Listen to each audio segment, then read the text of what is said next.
Hospice is a gift.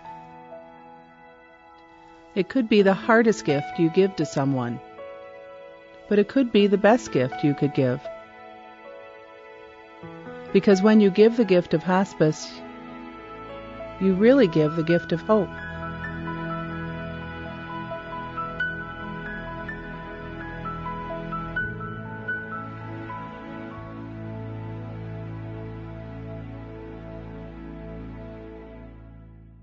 My wife spent the last 3 months under hospice care in our home, the home she spent 30 years in, and that's a marvelous thing.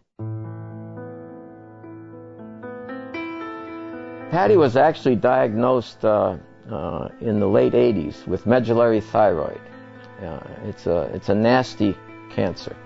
And she had a couple surgeries. They took out her thyroid, of course. They took out some infected lymph nodes. The doctor quite honestly told us that not too many survived this. She was 52 years old at the time, absolutely prime of her life. We just decided that, first of all, we're going to beat this thing. Yeah, we got lives to live. And so we did. We just moved on from that point and took things as they came. That's all you can do. That's all you can do. She was in remission for 6 or 7 years, and it was starting to look like maybe she would be the exception. Then she started to experience some pain in her bones, and this cancer likes to go to the bones. I wrote free verse poetry when things happened to me and to us during the last 3.5 years of Patty's life. And the first one I'm going to share is the very first poem in the book, and it refers to that visit that we had with our doctor when he told us the results of the test that indicated the cancer had spread to the bones and her life expectancy was going to be something less than 5 years. It's called The Doctor's Words. He is an expert in his field, but just as importantly, a kindly man. He is not a young man, but his hands are sure, his knowledge superior, and he cares. We knew always that we would wait after our appointed time, but with him it didn't matter. We knew that we would not be rushed, that he would give us all he could until we were satisfied. Sometimes when our appointment was late in the day, I could see the fatigue in his eyes, but he would still smile, and he would stay with us as long as we needed him. When he walked into the room on that September day, I knew what he would say when I looked into his eyes even before he spoke. I saw more than fatigue there. I saw pain. When he gave us the news that Patty's time was limited by the cancer spread to the bones, his voice was soft and sad. Patty was disconsolate. She told him of her plans for when I retired in 5 years, of her work begun on designing the new home for us. She asked, "What should I do? How long do I have?" He gave her the news in words that I won't forget. By all means, continue your planning. Just don't pay any architects. It was the kindest way he could tell us that our life together now had a foreseeable end. The disease did take its predictable course, but again, we both believe in miracles, and so we just kept living our life the best we could.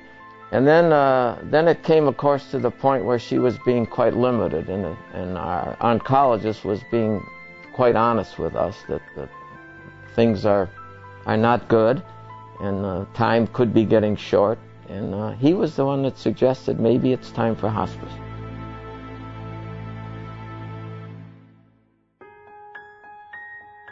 Hospice comes to the home and cares for the patient and the family. It's amazing. They take care of the entire family. I know that the two greatest fears that people who are dying experience are they don't want to die alone, and they don't want to be in pain. We're talking hospice.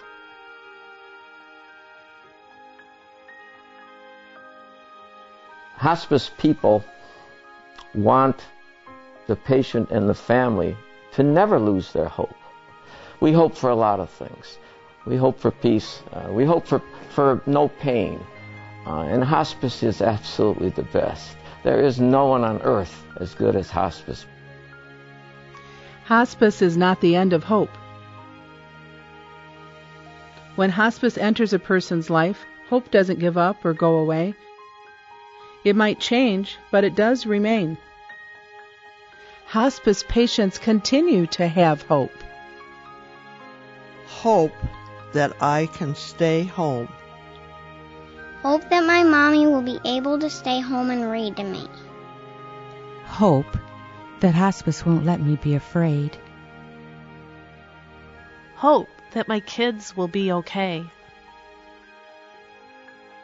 Hope that my family and friends can continue to take care of me. Hope that I can be pain-free and comfortable. Hope that I can still go and visit my friends and family. Hope that I can continue to enjoy visits with my grandchildren. Hope that my wife will be able to care for me and not feel overwhelmed. Hope that my children won't feel burdened. We have to recognize people are going to die. And once we do that, then we have to help these people to have the best life and the best death that they can. And that's what hospice's mission is. We maintain their dignity.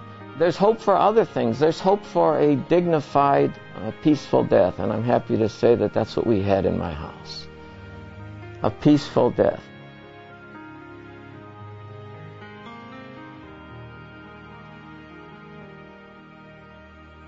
This poem is called Hospice.